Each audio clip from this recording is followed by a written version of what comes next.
Hello. आज के lecture में हम एक्सपेक्टेशन वैल्यू से स्टार्ट करेंगे। एक्सपेक्टेशन वैल्यू देखो, हम लोग ने देखा है कि जो वेव फंक्शन हम लोग ने मैटर वेव का डिफाइन किया है, वो वेव फंक्शन क्योंकि उसमें वेव पैकेट रहता है, बहुत सारे वेव्स का कॉम्बिनेशन रहता है उसके अंदर, तो वो उसके अंदर बहुत सारी प्रोबेबिलिटीज है और किसी का अगर एम्पलीट्यूड सबसे ज़्यादा है तो वो वहाँ पे पार्टिकल होने के चांसेस सबसे ज़्यादा रहते हैं। अभी हम लोग ने ये देखा कि जो वेव फंक्शन का अगर हम लोग स्क्वायर करेंगे मॉड निकाल के उसके कॉम्प्लेक्स कॉन्जुगेट से मल्टीप्लाई करेंगे तो हम लोग को प्रोबेबिलिटी मिलेगी। हम लोग ने normalization of probabilities function define किए। जहाँ पे प्रोबेबिलिटी आती है वहाँ पे हम लोग प्रोबेबिलिटी, अगर आपने स्टेटिस्टिक्स पढ़ी रहेगी तो वहाँ पे प्रोबेबिलिटी आएगी, वहाँ पे वेरिएंस आएगा, मीन वैल्यू या फिर एक्सपेक्टेशन वैल्यू आएगी, फिर वेरिएंस आएगा, स्टैंडर्ड डिविएशन, ये सारी जो टर्म्स यूजुअली आती है ये सारी आपको देखने को मिलेगी। तो यहाँ पे क्वांटम मैकेनिक्स में हम लोग निकालते हैं एक्सपेक्टेशन वैल्यू। ये एक प्रकार का एवरेज है, जो भी प्रोबेबिलिटीज अलग अलग जहाँ पॉसिबिलिटीज रहते हैं उसका एक एवरेज निकाला जाता है। तो नॉर्मल एक एग्जांपल लेते हैं, क्वांटम मैकेनिक्स के बाहर एक मैथमेटिकल एग्जांपल लेते हैं। अगर मैं कोई डाई रोल करूं जिसके 6 साइड रहते हैं और मेरी एक शर्त है कि अगर मैं ऑड नंबर का वैल्यू लेके आता हूँ उस डाई के ऊपर तो मुझे उतने वैल्यू का डॉलर, अगर समझो 1 आया तो मुझे $1 मिलेगा, अगर 5 आए तो $5। लेकिन अगर इवन नंबर आया तो मुझे $4 लूज करने पड़ेंगे। ओके, तो क्या ये फेयर गेम है या नहीं मेरे लिए, ये चेक करने के लिए मैं एक एवरेज विनिंग क्या है मेरी ये निकालूंगा। तो x be the your earnings. X variables हम लोगों ने डिफाइन किया, एक्स की वैल्यू 1 हो सकती है, बराबर 1 हो सकती है, तो प्रोबेबिलिटी ऑफ 1 इज 1/6। एक्स की वैल्यू 3 हो सकती है, तो प्रोबेबिलिटी ऑफ 3 क्या है 1/6। फिर 5 हो सकता है, मतलब प्रोबेबिलिटी 1/6 अगेन हो गया। लेकिन x की वैल्यू मतलब यदि अर्निंग -4 हो गए तो उसकी प्रोबेबिलिटी 3/6 हो जाती है, क्योंकि 2, 4, 6 तीनों आ सकते हैं। एक्सपेक्टेशन वैल्यू में क्या करते हैं हम लोग, एक्सपेक्टेशन वैल्यू का फॉर्मूला EX जो है, इसको हम लोग x इंटू EX ऐसे मल्टीप्लाई, तो आपको ये और ये दोनों मल्टीप्लाई होते हुए दिखेंगे। तो 1 into 1/6 plus 3 into 1/6, 5 into 1/6, sorry 1 point नहीं है 5/6, और फिर -4 टाइम्स 1/2। और ये सारे नंबर्स को अगर हम लोग ऐड करते हैं तो हम लोग को ओवरऑल नंबर आता है -1/2। मतलब क्या है कि आपकी एवरेज विनिंग -1/2 है। और माइनस है मतलब क्या है कि आप नेगेटिव में जा रहे हो, आपका लॉस हो रहा है एवरेज। सो ये गेम में आपके हारने के ज़्यादा चांसेस है जीतने से, ये बहुत इम्पोर्टेंट है।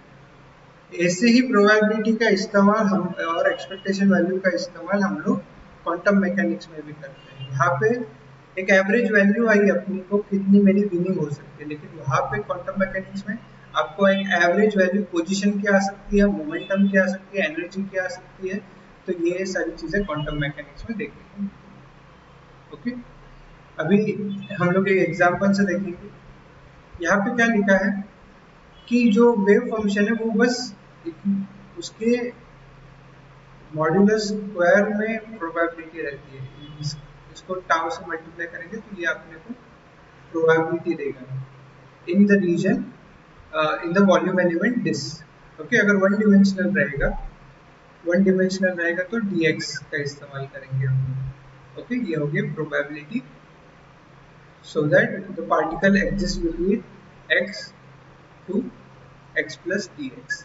इसके बीच में अगर पार्टिकल रहेगा तो इस इंटीग्रेशन से पता चल जाएगा। एक्सपेक्टेशन वैल्यू में क्या होता है, एक्सपेक्टेशन वैल्यू अगर ये प्रोबेबिलिटी है तो हम लोग ने जैसे देखा EX की जो वैल्यू थी मैंने x टाइम्स px की थी, बराबर। तो अगर मैं पोजीशन का निकाल रहा हूँ एक्सपेक्टेशन वैल्यू, जिसको हम लोग इस तरीके से रिप्रेजेंट करते हैं, ये जो क्या बोलते हैं ग्रेटर देन और स्मॉलर देन का जैसे साइन है, ऐसे हम लोग ऐसे ब्रैकेट में उसको रिप्रेजेंट करते हैं। ये हो गया एक्सपेक्टेशन। तो जब भी आपको ऐसा ब्रैकेट दिखेगा उसको हम लोग एक्सपेक्टेशन वैल्यू मान के चलेंगे। तो इसकी वैल्यू कैसे निकाल सकते हैं हम लोग, इंटीग्रेट करेंगे जो अभी ये क्या है, साई मॉड स्क्वायर, ये साई का कॉम्प्लेक्स कॉन्जुगेट है और साई है, तो इसको ये ध्यान में रखना, ये साई का कॉम्प्लेक्स कॉन्जुगेट पहले आता है। बहुत सारे लोग मिस्टेक क्या करते हैं, कभी कभी गलती से ये लिख देते हैं, देखो ये और ये, इसमें जमीन आसमान का फर्क हो सकता है क्योंकि ये कॉम्प्लेक्स फंक्शंस है, ये सिंपल फंक्शंस नहीं है कोई भी। ओके, रियल फंक्शंस रहते तो फर्क नहीं पड़ता, लेकिन अगर कॉम्प्लेक्स रहेंगे तो फिर प्रॉब्लम हो जाती है। ओके, तो आपको देखने को मिलेगा, इसको मैं इस तरीके से लिखता हूँ, यहाँ पे स्टार आएगा, एक्स आएगा बीच में, कहीं और नहीं, बीच में। ओके, और फिर साई की वैल्यू इन दोनों के बीच में यहाँ पे, और यहाँ पे dx ऐसे। ओके, तो ये हो गया मेरा expectation value for x। Okay, और ये एक तरीके का मीन है, आप यहाँ पे देख सकते हो एग्जाम्पल दिया गया है, आप ये एग्जाम्पल एग्जाम में भी लिख सकते हो, जहाँ पे लिखा है कि एवरेज पोजीशन ऑफ x, अगर n1 पार्टिकल्स है x1 पोजीशन पे, n2 पार्टिकल्स है x2 पोजीशन में, तो एवरेज क्या बनता है, तो उन्होंने n1 x1 plus n2 x2 plus n3 x3 upon n1 n2 n3 ऐसे सब डिवाइड किया और उनको ये नंबर आया। आपको यहाँ पे देखने को मिलेगा कि एक प्रोबेबिलिटी की वैल्यू है और एक एक्सपेक्टेशन वैल्यू की वैल्यू, मैं आपको दिखा दूँ।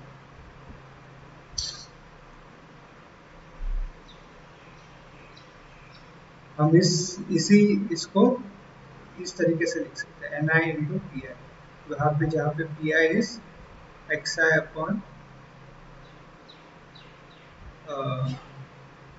एन आई, सॉरी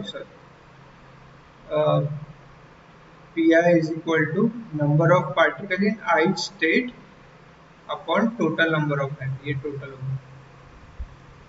ओके, तो ये टोटल है और ये, और इसको हम लोग अगर सही से लिखेंगे तो ये लिखेंगे, ध्यान से। सो ये हो गया summation of X I P I, यहाँ पे पी आई की value N I upon summation of N I. Okay, ये प्रोबेबिलिटी होगी जैसे हम लोग ने प्रीवियस सम में भी देखा था, P X is equal to X into P X. Okay,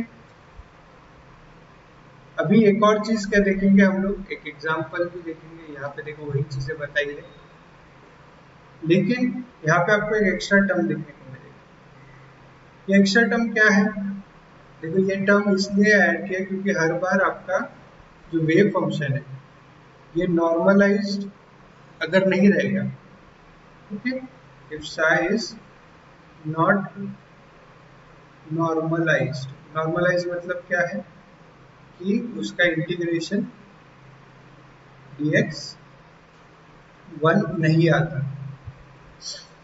तो हम लोग को क्या करना पड़ेगा, ये जो पोजीशन है उसको हम लोग को इधर आप उसका नॉर्मलाइजेशन कांस्टेंट निकाल सकते हो, जैसे मैंने नॉर्मलाइजेशन कंडीशन में बताया, या फिर आप पोजीशन के जो हम लोग ने निकाले हैं Sai dash x Sai dx, और ये यहाँ पे जैसे लिखा है ना वैसा बिल्कुल मत लिखो, क्योंकि ये हमेशा ये बीच में आता है दो वेरिएबल्स के। ओके, जैसे बाहर से नहीं चलेगा। ओके, एक्स के बारे में चल सकते हैं क्योंकि एक्स एक ऑपरेटर ऐसा है कि खाली वो मल्टीप्लाई होता है, लेकिन अगर पी वगैरह कर रहे हो तो बहुत मिस्टेक कर दोगे ऐसा लिख के, ठीक है। सो ये सब बिल्कुल मत लिखो, ऐसा लिखने की आदत रखो जहाँ पे ऑपरेटर जो है वो बीच में आता है, और इसको हम लोग डिवाइड करते हैं, जो यह वन इस नहीं है तब ये, और नॉर्मलाइजेशन नहीं है अप्लीकेबल तो ये वाला फॉर्मूला यूज करेंगे। लेकिन अगर नॉर्मलाइजेशन है, इफ साई इज नॉर्मलाइज्ड, इसका मतलब यहाँ पे 1 आएगा इक्वल टू 1, तो उस कंडीशन में अपने को नीचे डिवाइड करने की जरूरत है, जो भी टर्म है उससे ही काम चल जाएगा। ओके, ये ध्यान में रखना। और लास्ट में हम लोग देखेंगे इसका जनरल फॉर्म। ये खाली पोजीशन के ऊपर नहीं है, इसके आगे अभी एक एग्जांपल देखते हैं। A particle is limited to X axis has a wave function psi is equal to ax, okay, और between 0 x equal to 0 and x equal to 1 psi is equal to 0 elsewhere, मतलब x equal to 0 और 1 के बीच में ही ये particle है, उसके आजू बाजू में बिल्कुल नहीं। Find the probability that the particle can be found between 0.45 and 0.5, so 0.45 0.5 के रेंज के बीच में आएगी, जहाँ पे फंक्शन की जो वैल्यू है वो ax स्क्वायर है। तो हम लोग a तो कांस्टेंट है, उसका a स्क्वायर बाहर आ जाएगा, x स्क्वायर बाकी रहेगा। इसको लिमिट्स, इस लिमिट्स के अंदर करेंगे तो अपने को ये आएगा 0.251 a स्क्वायर।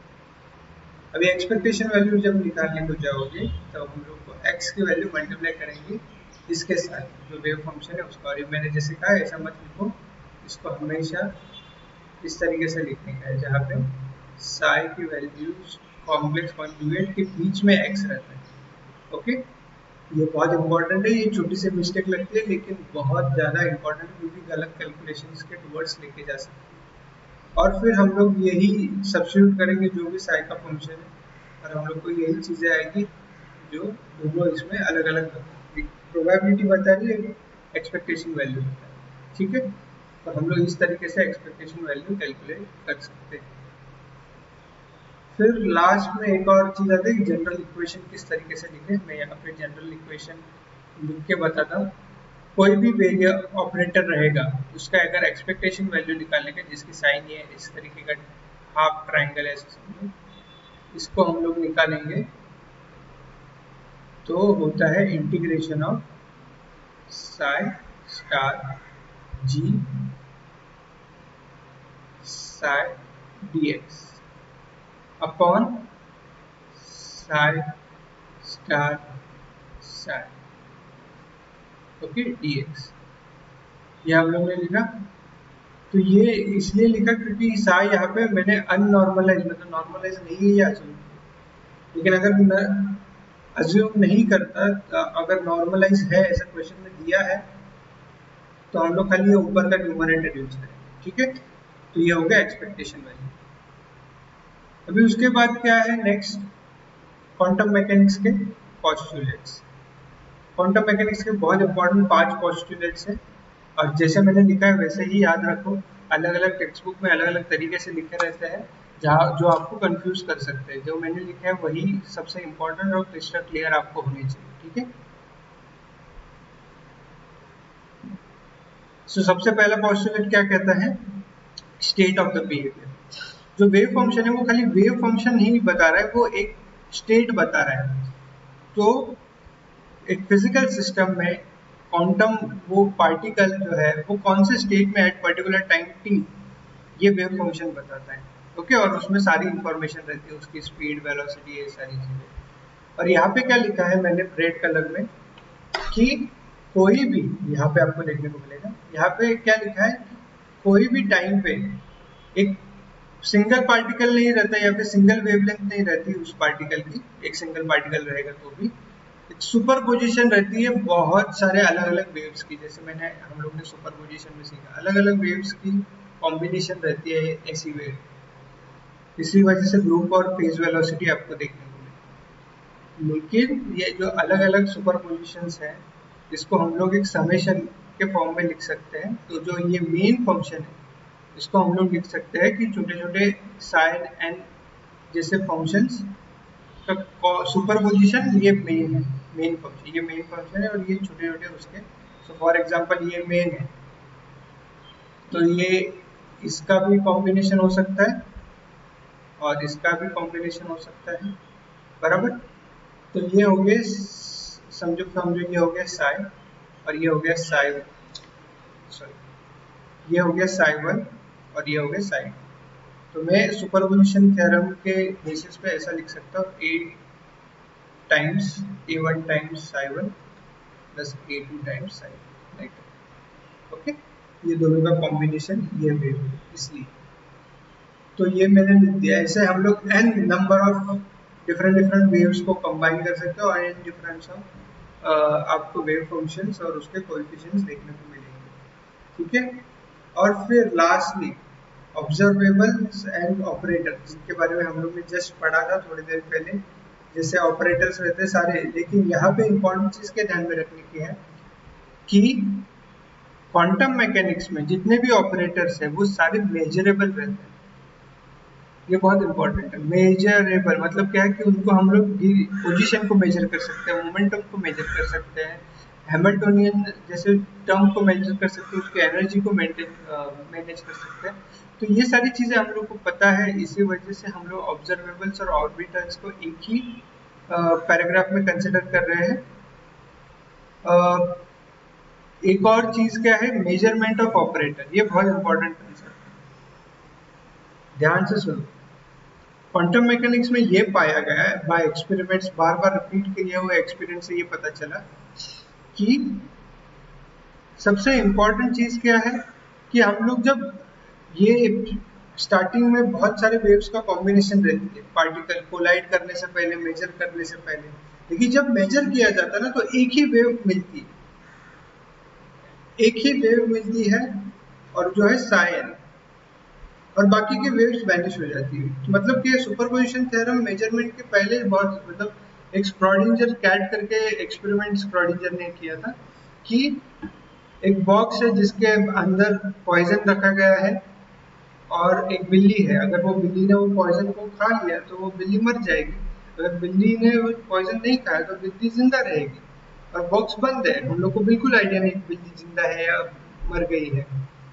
तो श्रोडिंगर के अकॉर्डिंगली अगर हम लोग को नहीं पता वो बॉक्स के अंदर बिल्ली ने पॉइजन खाया है नहीं खाया है, जिंदा है या मरी है, तो हम लोग उसको सुपर पोजिशन में कंसिडर करेंगे। मतलब क्या करेंगे, हम लोग ये दोनों चीजें पॉसिबल है तो दोनों चीजों की पॉसिबिलिटी को एट अ टाइम बोलेंगे कि वो मर भी चुकी होगी या फिर जिंदा भी रहेगी, दोनों चीजें पॉसिबल है, इसलिए वेव फंक्शन जो बनेगा वो यही पॉसिबिलिटी पकड़ के चलेगा। सो बहुत इंपॉर्टेंट चीजें क्या है यहाँ पे कि जो हम लोग ने आइगन फंक्शन लिखा था, अगर आपको आइगन नहीं याद है तो सिंपल ये ध्यान में रखने का कि कोई एक और ऑब्जर्वेबल है या फिर कोई एक ऑपरेटर है जो साई को मेजर करने को आया है, तो उससे एक ही वेव फंक्शन रिप्रेजेंट होता है। तो साई की वैल्यू ये है, तो ये मल्टीपल इसका समेशन है, उसमें से क्या हो गया, उसमें से खाली एक ही वैल्यू बाहर आई, और ये बहुत इंपॉर्टेंट है।